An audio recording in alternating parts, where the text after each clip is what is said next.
This is probably one of the most interesting streets in Hackney, actually, because first of all it has an army barracks down the bottom, a bus garage down the bottom.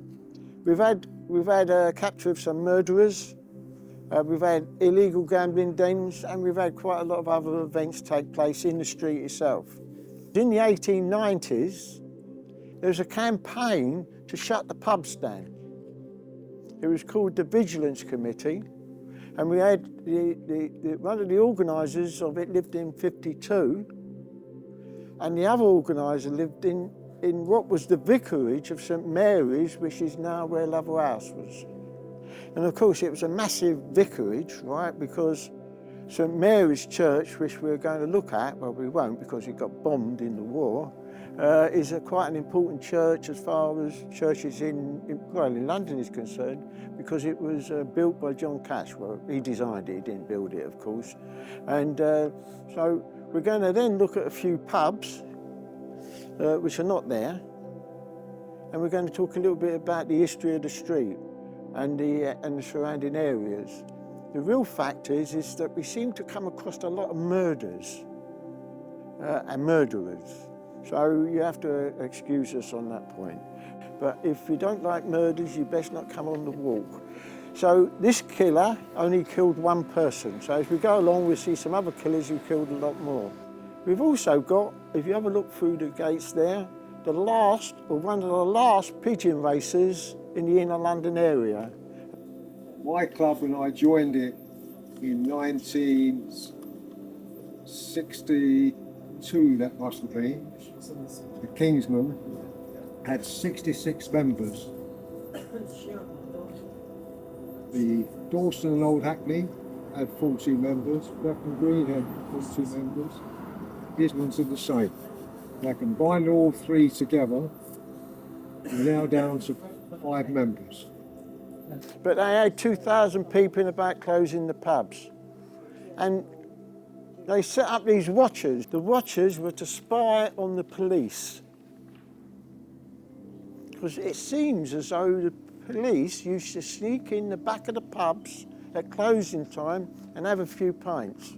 Now, of course, as a young man in the 1960s, or 61, when I started drinking, the police used to come in and collect money. But now, in that days, they just used to have a few pints. And of course, these watchers would go around trying to catch the police to do it. I think if the date's right, in 1897, our pub, which we're going to walk to now, which is the Sir Robert Peel, actually, they caught a police officer sneaking around the back, picking up a quart of beer and going down to the barracks to have a drink. Because he was watched, he was reported, and the police commissioner took the publican to court. In fact, if you go back a couple hundred years, this was where the gardens that fed the city were based. So, and this is probably the reason why it's called Shrubland Road. There's quite a lot of fields and stuff like that around here. It's completely different as far as that's concerned today. You can see the grey building? Yeah. That was the Lee Arms. That's the second pub of the walk. And do you get the connection? Yeah, but who was Nelson Lee? Lee and Lee Arms. Of course, it's got nothing to do with him, because it was named after a turning which was called the Lee Terrace. But anyhow, I always thought it was named after this geezer, but no, it's slightly different. So, as I say, the pub was occupied for a while. Right. This is the other history of the walk, it's the occupation. I'm not sure how far we're going to get though. Shall we move on? Otherwise we won't get finished until tomorrow. We've got a fight just outside, I've checked out, where the officer came out and tried to get one of the men who got drunk in the pub up the road. And these police officers came. The drunken man appealed to some people to help him, and they came on the side of the drunken man rather than the police. But you can imagine it's quite basis as well, because it became a bus garage in 1903, and there's a strike in 1907. There's a strike, of course, in 26. There's a strike, an important strike in 1949. And there's a strike in 1958, which I actually remember. And the bus garage, we had the beginnings of some of the West Indian bus drivers and, you know, conductors moving in. And there was a bit of tension. And when the strike happened, all the West Indian bus drivers came out. All the West Indians came out, and of course it broke down the tension of the situation. So it plays quite an important role in, you know, the question of relationships in the area. But it's an interest, but it's not there no more. But it was a coffee house. And it had used the term coffee house, and I was surprised at that, going back 100 years. But its most claim to fame was, and I presume it's because it was opposite a bus garage and a barracks, it was also an illegal gambling den. So in I think in the 1930s, the police attacked this gambling den. I think it was Italian, and there was a network of them all around Hackney and Islington dealing with, you know, and they got arrested for being gambling den, illegal gambling. So again, you see a little bit more crime down the road. In 1962, you had to change, you could sell beer in supermarkets. And I think in 2017, more beer was sold in supermarkets than in pubs. And personally, I think that the pubs played a social activity. The drunks could go in there, keep warm, and they could drink. Nowadays, you see them on the streets. And I think they're being driven out of Broadway Market. So if you come down here on some days, you can see them sitting about because they've got nowhere else to go. And I think pubs would play an important role. Okay, next pub is this one here. That's the Havelock. Have the Havelock Arms. They can see 1, 2, 3, 4, 5, 6. That's 12 flats. £500,000 a time is what, only £6 million.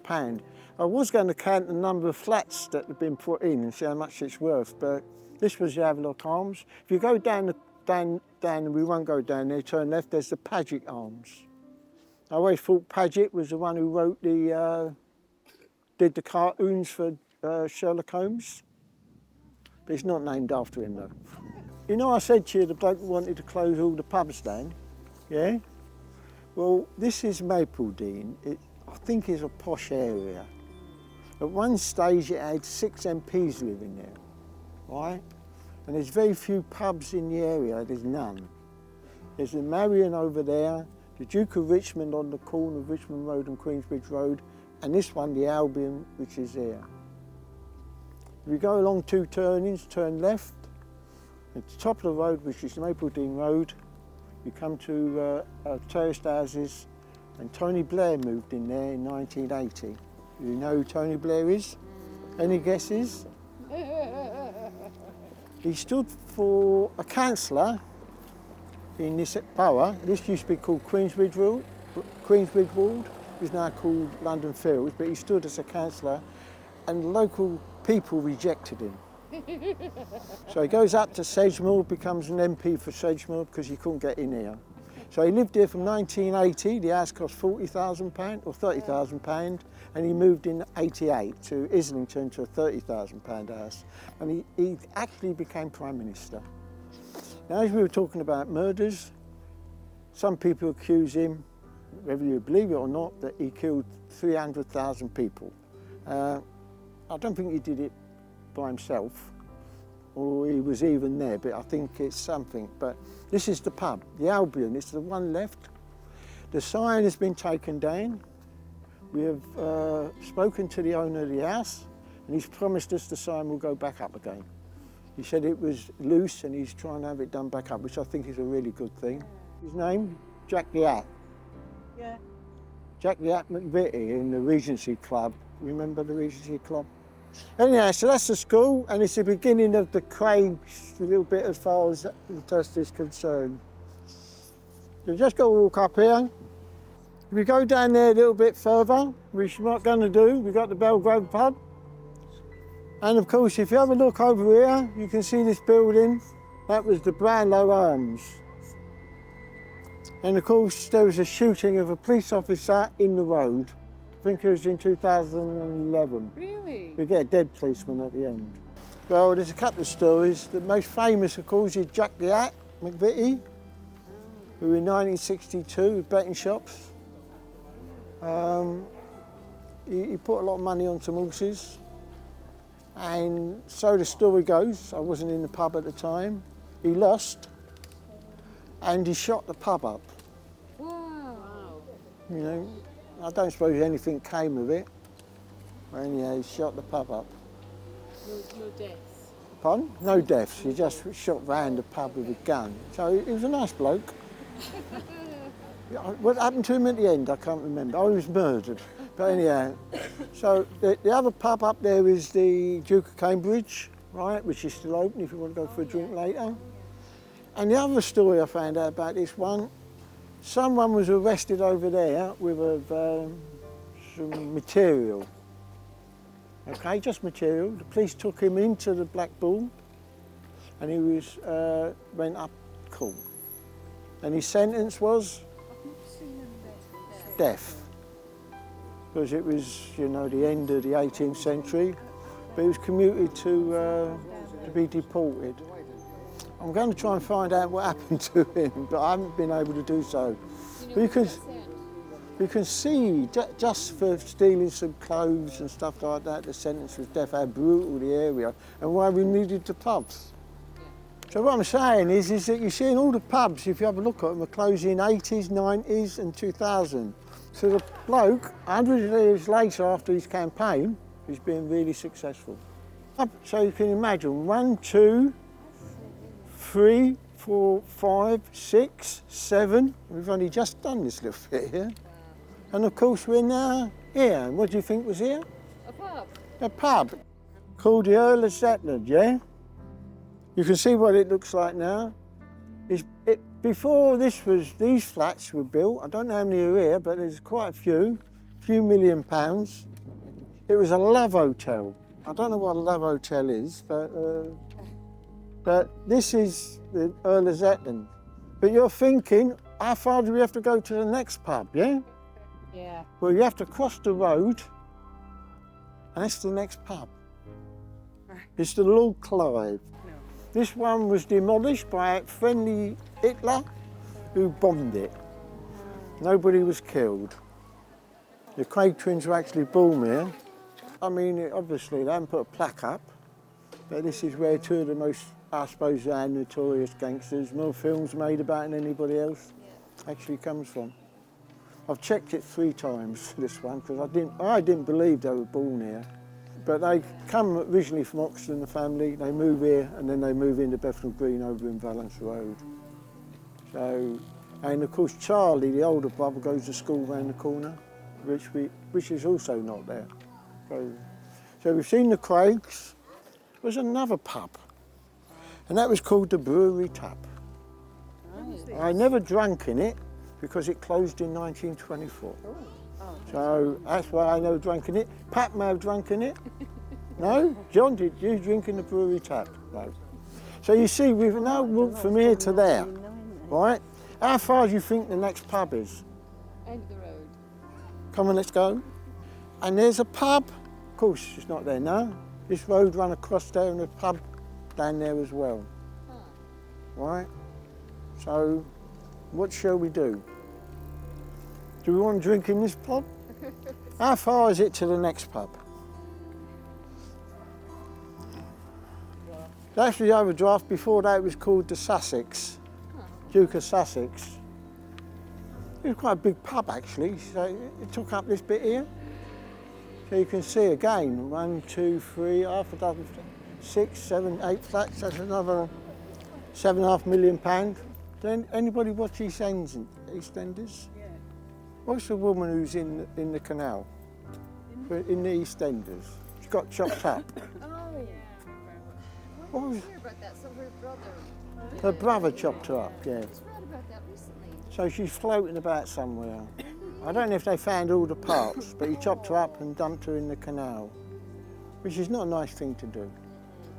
I think she was going to throw him out of their house. But so this is another murder, And as it's in the canal, I'm sure there's loads and loads and loads more murders, but we don't know of. So I'm going to take you down here, and we're going to actually go through a pub. On the other side of the road was a pub called the Globe, which is not there. And the top of the pub was a nice, really nice pub called the Duke of Lancaster, which is not there as well. But now, this is the real treat. We're going to walk through a pub. Now in the saloon bar of the Baker's Arms. And when was this? This was before the war. So, as I say, a saloon bar. If we want to walk further over, we'll be in the public bar. So, shall we go out this pub into the public bar?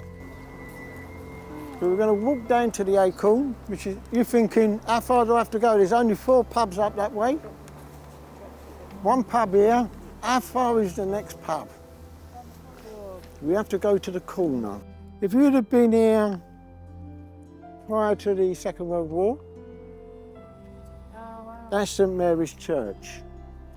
Here? Just there, just in front of us, you know, about 200 yards that way. There's an empty space and a garden there at the moment. But this here was their community centre before it became the Vietnam Community Centre. But you remember the vicarage? That was the vicar of St Mary's. And in 1941, a bomb came down and destroyed it. Could you imagine the imposing impact that would have? Even today with these buildings, something like that would have on the area. I'm not a churchgoer, but I think I might even go in and have a look. I just wonder what it was like inside. Just a little bit of history. This is called Queensbridge Road. In 1938, it wasn't. This side was called, anybody remember? Old Cambridge Road. And on the other side of the bridge, it was called Queen's Road. So in 1938, a load of people changed the names of the road. Loads of these roads were changed names. It was really confusing. And what they wanted to call it originally was Dalston Way. People didn't like the name. So the next name was Grantchester Way. So this road could be called Grantchester Way, but there was meetings up and down the road against it. And eventually they called it Queensbridge Road. That's why this is the famous Queensbridge Road. So if I'm right, this is the gate, which was a lot of controversy, because you could run straight out of it. And I think it was a young girl ran straight out and got killed. And people had been campaigning against, you know, the road having some form of barrier or stop a gate that swung so people wouldn't be able to get. And I think she was about 10, got killed. There was a petition. I presume this is a result of it. But somewhere down this road, I think it was a gasworks before, if you didn't hear John speak about it. It's a nice park. It's one of the few parks you don't get constant cyclists going through. I had to put that in. This is the next pub, which is called, you can see that's a pub, yeah? You agree it looks like a pub? You can see the entrance to the saloon, and the entrance down the end would have been into the public bar. Public bar was where you had the darts, not so many tables, you know, where you went and drank, and it was cheaper. So a public bar would be cheaper than a saloon bar. Saloon bar is where you would sit down, and mainly the women would sit in the saloon bar, and the men would go in the public bar. This is the Crown. I'm not sure. I can remember drinking in it, you know. And of course, you can tell by the buildings, which look a bit odd, out of character. That's the Sportsman.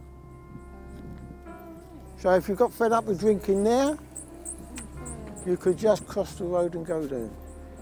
Both of the pubs are okay, but not my regulars. And of course, you've got this pub here.